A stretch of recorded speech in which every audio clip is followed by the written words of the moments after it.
Chapter 91। दोस्तों, अब तक आपने सुना कि आज पंखुड़ी का पहला दिन था उसकी कोचिंग क्लास में जाने का। अब आगे सुनते हैं का पंखुड़ी की एंट्री। गाड़ी धीरे धीरे एक भव्य यूनिवर्सिटी के सामने आकर रुकती है।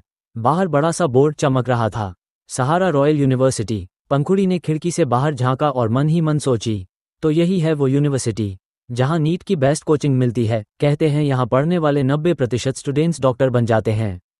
काश मेरा सपना भी यहीं पूरा हो। ड्राइवर ने दरवाज़ा खोला। पंखुड़ी ने पर्स संभाला और धीरे से गाड़ी से उतरी। गाड़ी पार्किंग की तरफ बढ़ गई और पंखुड़ी अपने सपनों से भरे कदमों के साथ अंदर चली गई। Books classroom scene. रिसेप्शन पर पूछने के बाद पंखुड़ी को क्लास हॉल का रास्ता मिल गया। जैसे ही उसने दरवाज़ा खोला, उसकी आंखें चौंधिया गईं। बड़ा सा हॉल, जगह जगह लेड मॉनिटर्स और सामने एक विशाल डिजिटल ब्लैकबोर्ड जो पूरी दीवार को कवर कर रहा था। सब कुछ रॉयल और मॉडर्न था। पंखुड़ी धीरे से जाकर एक सीट पर बैठ गई। धीरे धीरे स्टूडेंट्स आने लगे और पूरा हॉल भरने लगा। आंखें दिलीप का एंट्री। तभी उसके बगल वाली सीट पर एक लड़का आकर बैठ गया। उसने हल्की सी मुस्कान दी और अपना हाथ आगे बढ़ाया।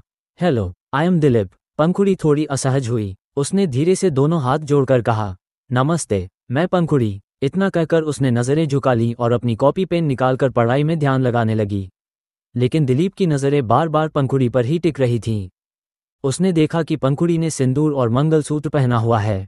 उसका चेहरा थोड़ा निराश हुआ, पर मन ही मन सोचा, मैरिड है तो क्या हुआ, चांस तो मार ही सकता हूँ।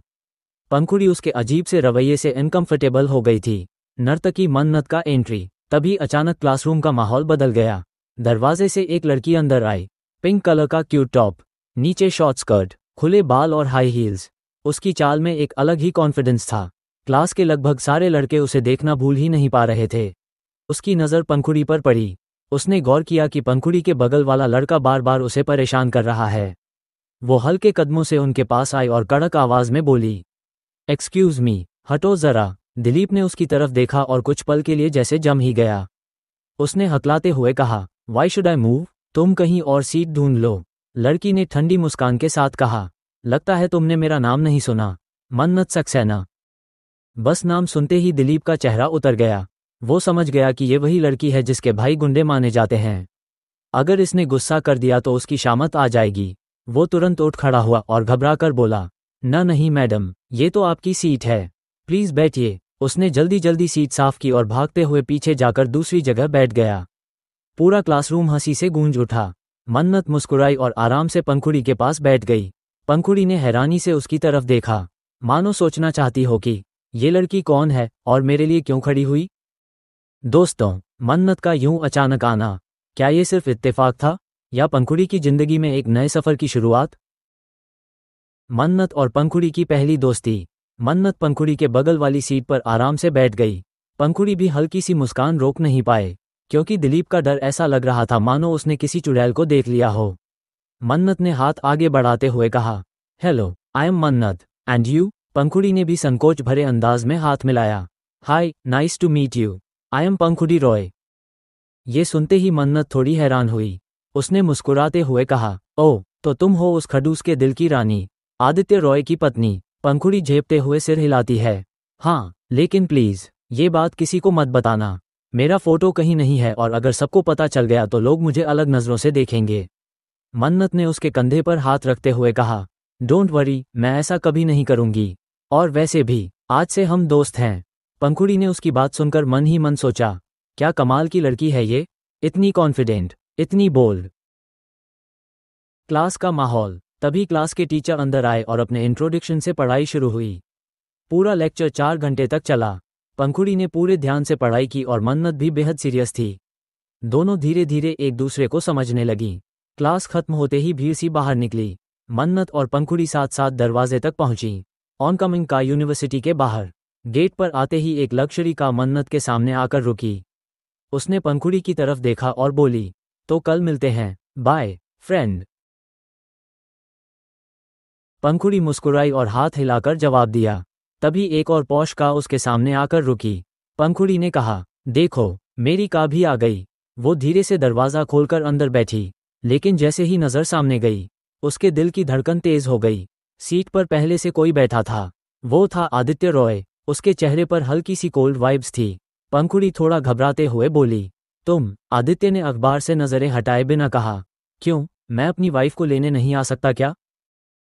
पंखुड़ी धीरे से बोली, न नहीं, क्यों नहीं आ सकते? आदित्य ने अखबार फोल्ड किया और उसकी तरफ घूरते हुए बोला, वैसे मैंने तुम्हें मना किया था कि किसी से दोस्ती मत करना, फिर भी तुमने। पंखुड़ी चौंक गई और बोली, नहीं, मैंने उसे दोस्त नहीं बनाया, वो खुद मुझे दोस्त कह रही थी, और वैसे भी उसने मेरी मदद की थी, मैं उसे मना कैसे करती? आदित्य का लहजा और सख्त हो गया, कल से मना कर देना, समझी? पंखुड़ी ने मासूमियत से कहा, प्लीज, वो लड़की बहुत अच्छी है, मैं उसका दिल नहीं तोड़ सकती, प्लीज मान जाओ। आदित्य ने उसकी आंखों में देखा और हल्की सी शैतानी मुस्कान दी। ठीक है, लेकिन एक शर्त पर, तुम सिर्फ एक लड़की को ही अपनी दोस्त बना सकती हो, उसके अलावा कोई नहीं। पंखुड़ी खुशी से उछल पड़ी, थैंक यू सो मच। उसने झटके से आदित्य के गाल पर एक प्यारा सा किस कर दिया। आदित्य की आंखें एक पल के लिए चौड़ी हो गईं। पंखुड़ी, तुम कितनी पागल हो, उसने मुस्कुराते हुए कहा। दोनों गाड़ी में बैठ गए। कुछ देर बाद आदित्य उसे पैलेस छोड़कर वापस ऑफिस चला गया। High voltage suspense hook. दोस्तों, सवाल ये है, मन्नत का इस कहानी में असली रोल क्या है?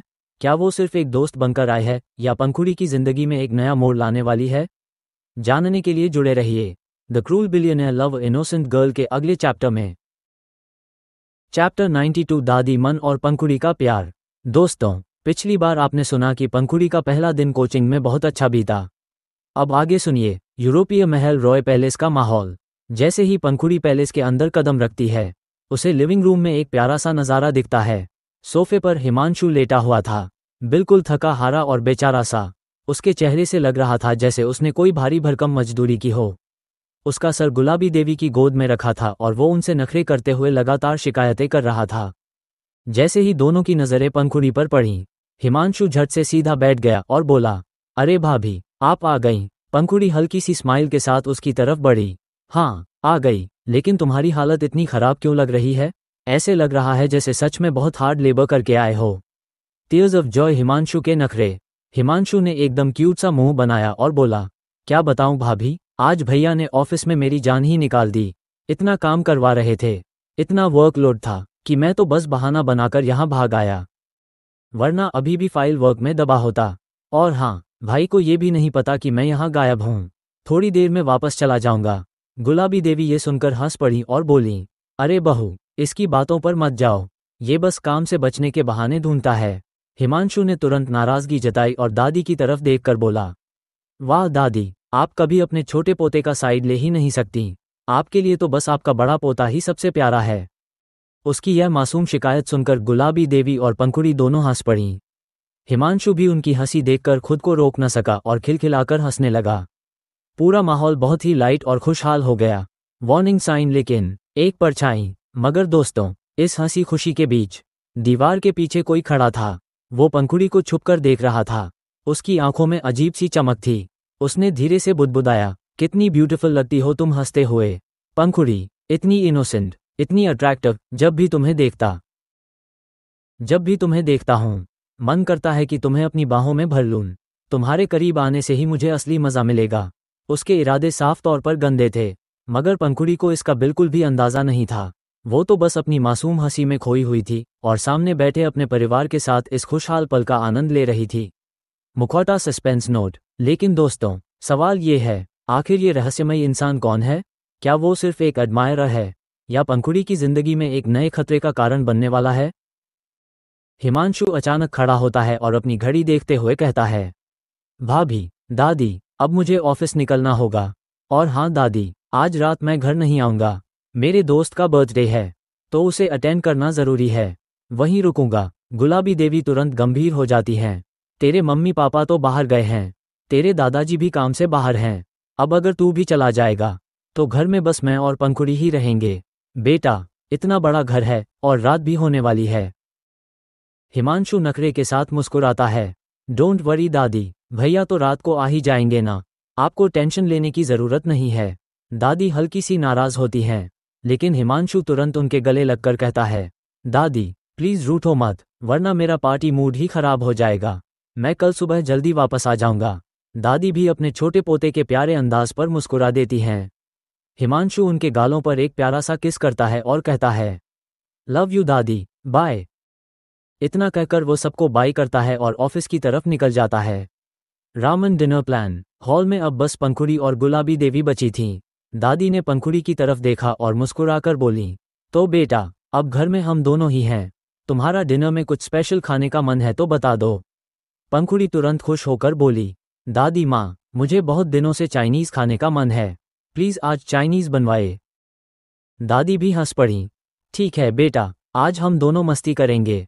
उन्होंने तुरंत एक नौकर को बुलाया और पंखुड़ी ने पूरे उत्साह से डिश के नाम बताने शुरू किए।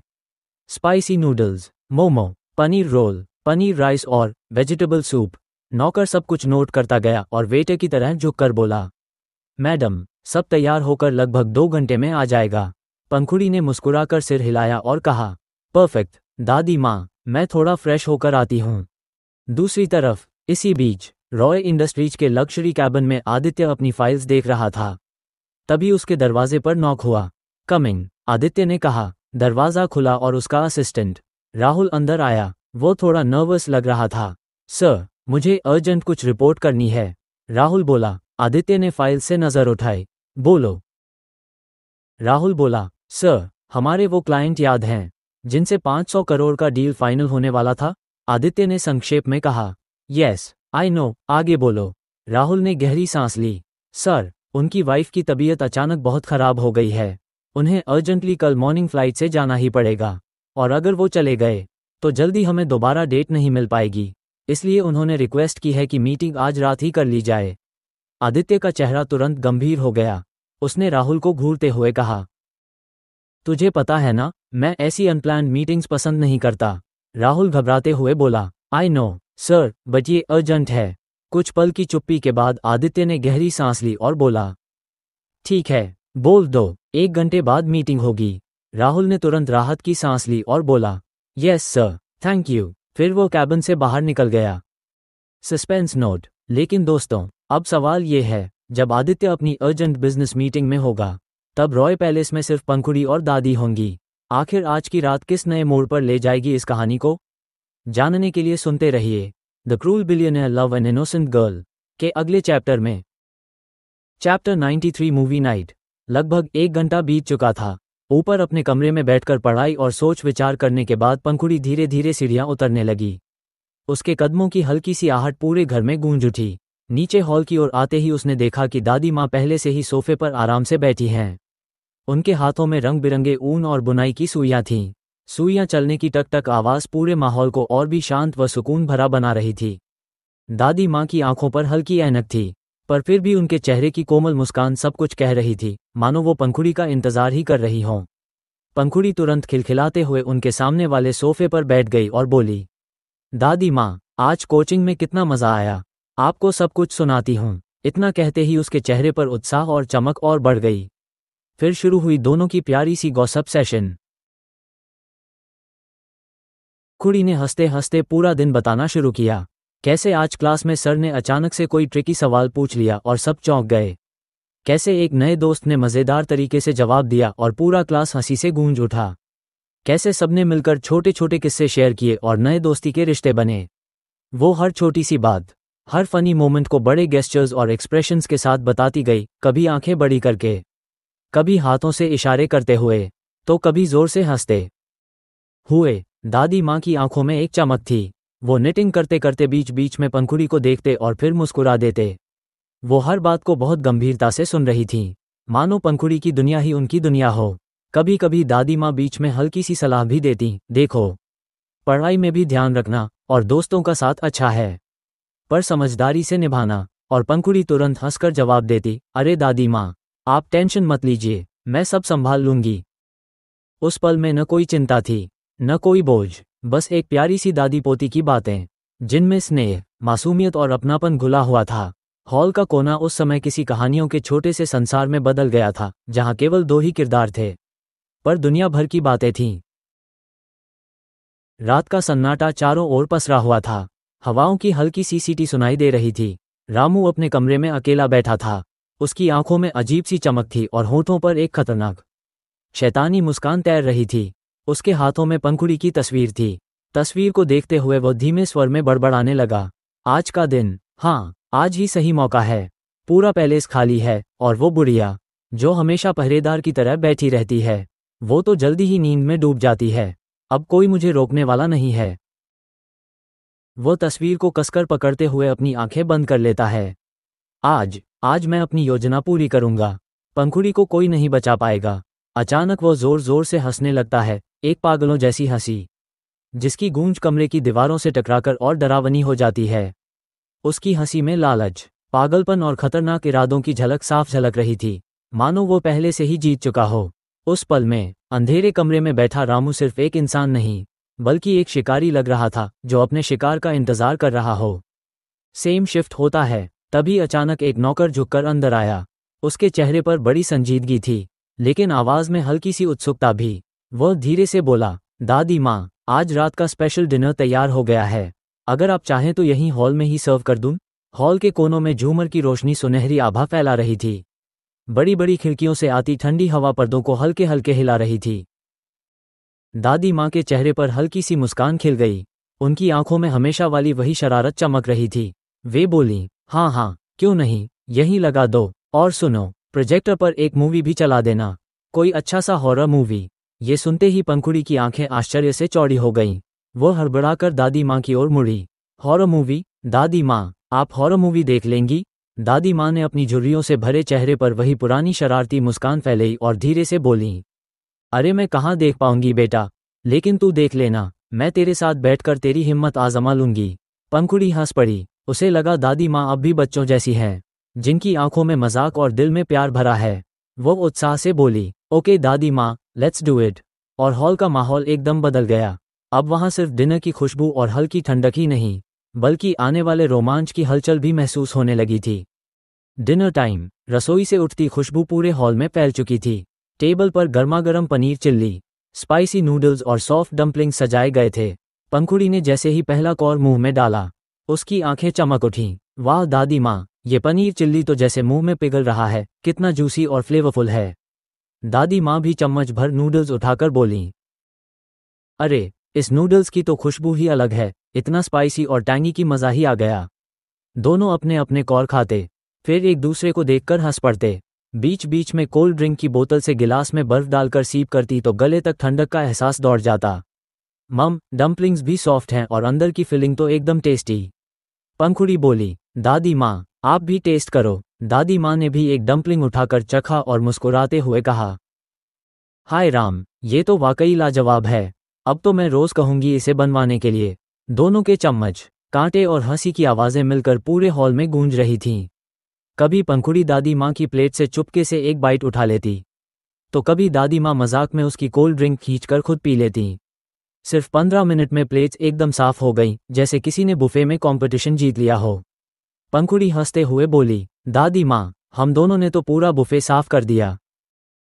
दादी माँ भी ठहाका लगाकर खिलखिला पड़ी। सच में, अगर कोई देख लेता तो कहता कि हमें हफ्तों से खाना नहीं मिला। और फिर दोनों का हंसना रुक ही नहीं रहा था। खाना, मजाक और हंसी मजाक ने उस रात को और भी खास बना दिया।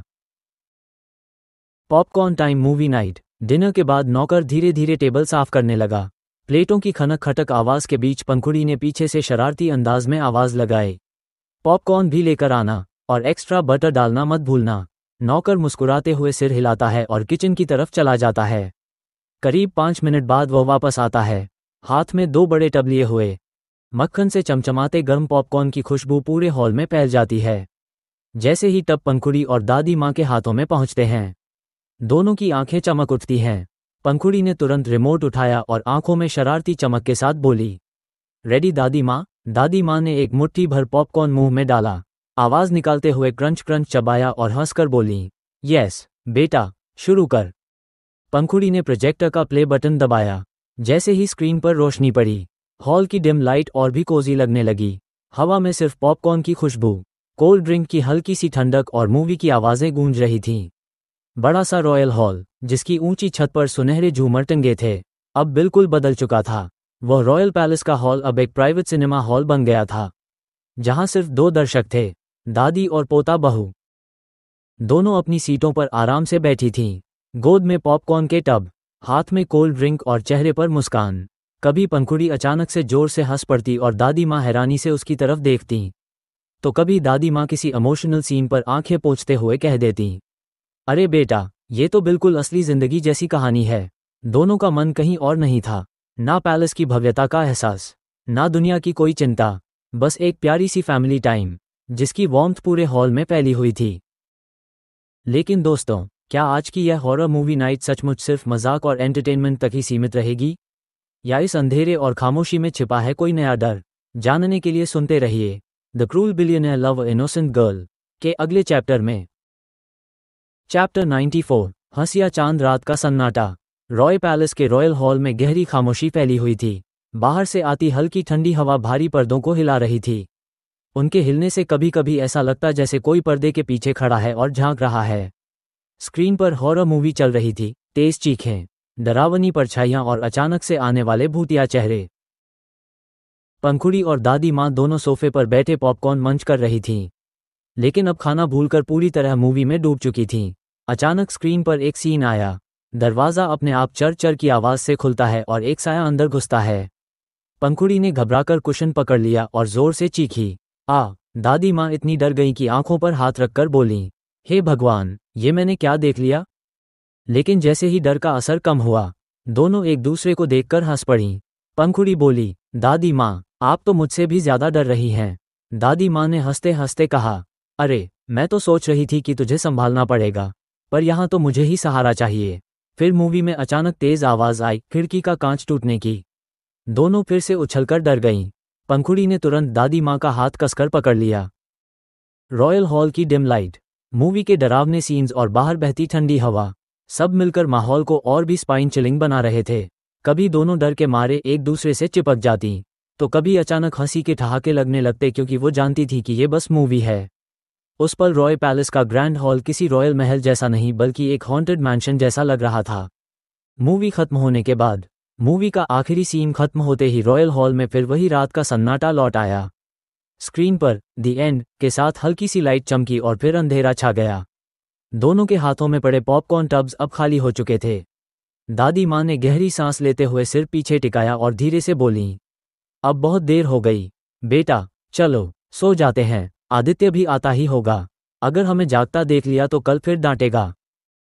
पंखुड़ी ने लंबी अंगड़ाई ली, जैसे पूरा दिन और मूवी मैराथन का असर अब शरीर पर दिख रहा हो। हाँ दादी माँ, आप सही कह रही हैं, मुझे भी नींद आ रही है। लेकिन जैसे ही उसने दादी माँ की तरफ देखा, उसकी मुस्कान अचानक थम गई। दादी माँ के चेहरे पर हल्की थकान और बेचैनी साफ झलक रही थी। उनकी भौहें सिकुड़ी हुई थीं, आंखें भारी सी लग रही थीं। पंखुड़ी घबराकर तुरंत आगे बढ़ी और बोली, दादी माँ, आप ठीक तो हैं? चेहरा इतना उतरा क्यों लग रहा है? दादी माँ ने हल्की सी मुस्कान बनाने की कोशिश की और बोली, नहीं बेटा, घबराने की बात नहीं है, बस थोड़ा सर दर्द हो रहा है। पंखुड़ी का दिल धक से रह गया। उसने तुरंत दादी माँ का हाथ थामा और उन्हें सहारा देकर धीरे धीरे उनके कमरे तक ले गई। चलते वक्त पंखुड़ी बार बार पूछती रही, दादी माँ, चक्कर तो नहीं आ रहा? ठीक से चल पा रही है न?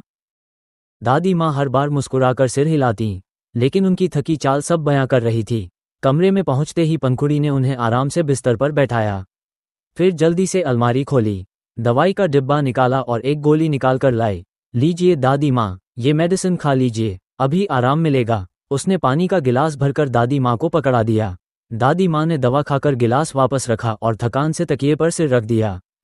पंखुड़ी ने उनके पैरों पर हल्की चादर ओढ़ाई और धीरे से माथा सहलाते हुए बोली, अब आप आराम कीजिए, मैं यहीं बैठी हूँ आपके पास, जब तक आप सो न जाएं, मैं कहीं नहीं जाऊंगी। दादी माँ ने अपनी पोती की आंखों में झांका, उसमें चिंता, प्यार और अपनापन सब झलक रहा था।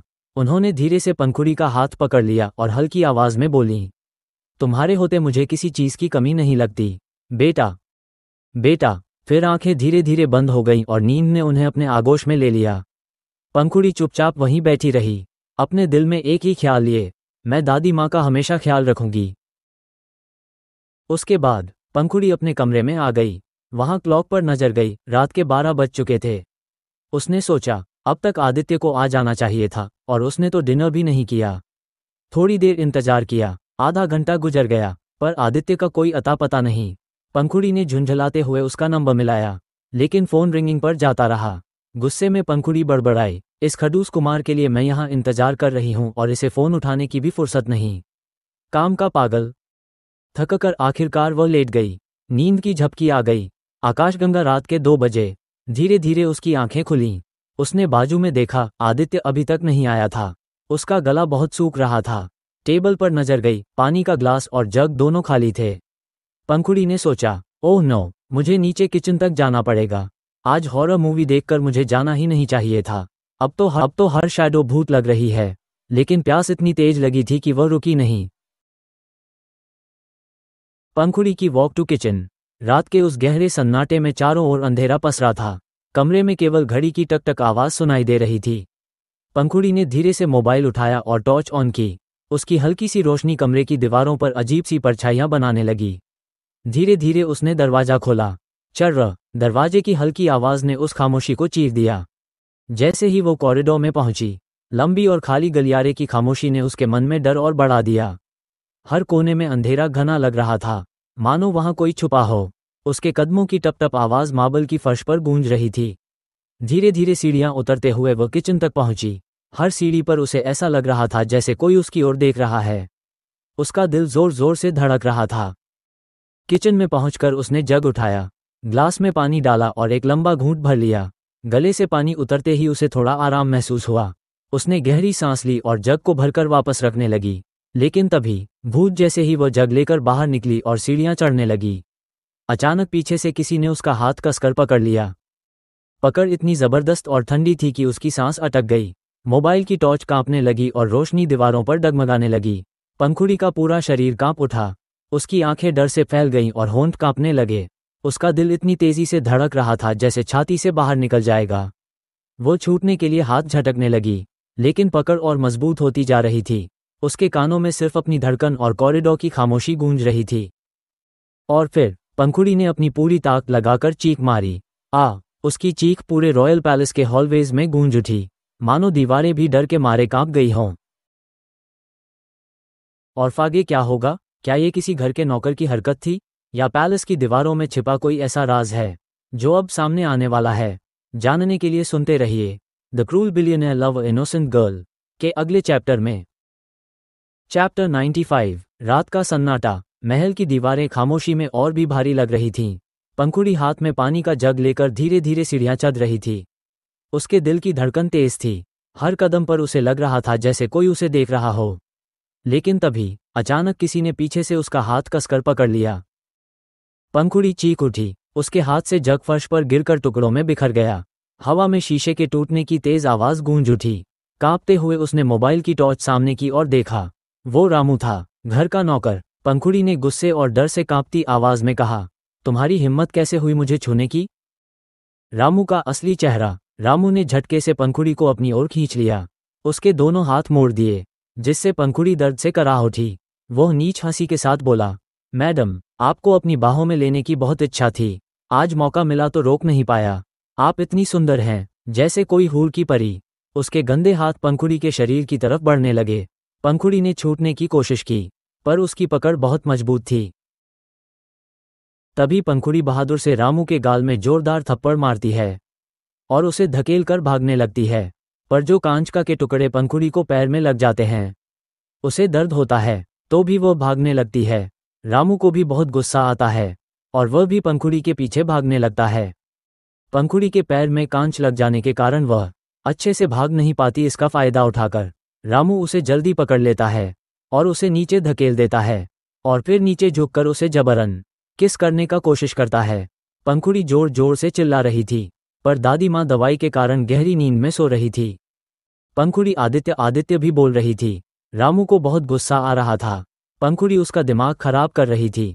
फिर उसने झट से पंखुड़ी के एक साइड के ब्लाउज को फाड़ देता है। पंखुड़ी डर के मारे कांपने लगती है। लेकिन तभी जैसे ही रामू पंखुड़ी के और करीब आने वाला था, अचानक किसी ने उसका हाथ कसकर पकड़ लिया। रामू ने घबराकर पीछे देखा। वहां खड़ा था आदित्य। उसकी आंखों में गुस्से की आग जल रही थी, चेहरा लाल, मुठियां कसी हुई। रामू की सारी हिम्मत पल भर में गायब हो गई। उसने खुद को छुड़ाने की कोशिश की, लेकिन आदित्य की पकड़ इतनी स्टील जैसी थी कि निकलना नामुमकिन था। पंखुड़ी जमीन पर बैठी कांप रही थी। उसकी आंखों में डर और आंसू दोनों थे। तो दोस्तों, ये चैप्टर यहीं खत्म होता है। आपको आगे क्या लगता है? आदित्य क्या करेगा रामू के साथ और वह पंखुड़ी को कैसे संभालेगा? जाने के लिए सुनते रहिए the cruel billionaire love innocent girl के अगले धमाकेदार चैप्टर में। तो दोस्तों, अगर आपको ये स्टोरी दिल को छू गई हो तो अपना प्यार ज़रूर दिखाइए दिल उंगली से दाहिनी और इशारा चैनल को लाइक और सब्सक्राइब करना मत भूलिएगा, क्योंकि आपका एक छोटा सा सपोर्ट ही मुझे आगे लिखने और आपके लिए नई नई कहानियां लाने की हिम्मत देता है। और हाँ, इस एपिसोड को अपने दोस्तों के साथ ज़रूर शेयर कीजिए ताकि वो भी इस रोमांचक कहानी का हिस्सा बन सकें। ओपन बुक मेरी बाकी स्टोरीज भी अवेलेबल हैं, उन्हें सुनना मत भूलिएगा। मिलते हैं अगले चैप्टर में, तब तक अपना बहुत बहुत ख्याल रखिएगा। गुड बाय और टेक केयर। हंसिया चांदवान।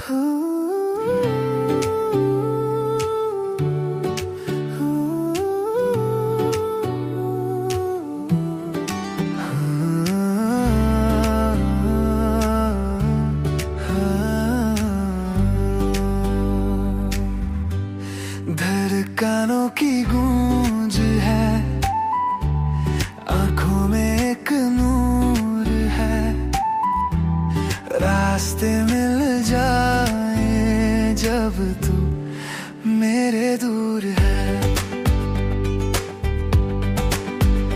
जब तेरी यादों से तन्हा मेरी रात हो, सांस रुक जाए तो पीछे से तुम्हें पुकारूं, खुद को बहकाऊं नैन बिछाऊं, मेरे तो दिन छोटे पड़ गए। प्यार में